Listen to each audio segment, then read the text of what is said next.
Assalaamu calaykum waraxmatullah. Waxaan idiin soo gudbinaynaa xigmadaha nolosha. Awooddu maaha waxa aan dhahno iyo waxa aan samayno mararka qaar, balse awooddu waxa ay noqotaa waxa aan ka aamusno iyo waxa aan ka tagno iyadoo rabitaankeenuna riixayo.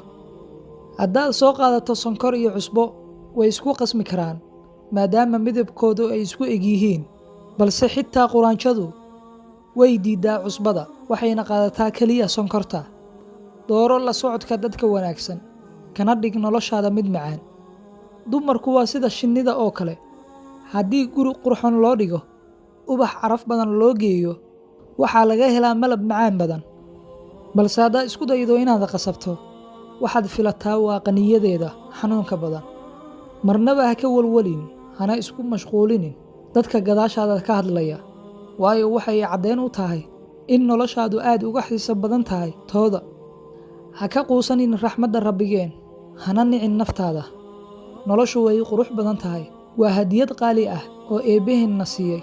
Horay ayaan u socon karnaa, horumarna waan gaari karnaa, balse dhibaatada ayaa ah goortii aad dib u eegtid wixii ku dhaafay oo aad raad raacdo. Yeelo awood iyo dhiiranaan aad ku aragto waxa hadda taagan ama waxa kaa horeeya. Iska ilow wixii aad soo martay. Awood uma lihid inaad tirtirto wixii tagay, waa taariikh qoran, waxna kama bedeli kartid. Waxay ahaayeen dhigaal waqtigoodii ku beegnaa oo sabab ku dhaceen. Bilow nolol cusub, rajadaadana ku xir Allah subxaanahu wa tacaala, allana tala saaro. Waxaan kuu rajaynayaa guul iyo horumar waarta.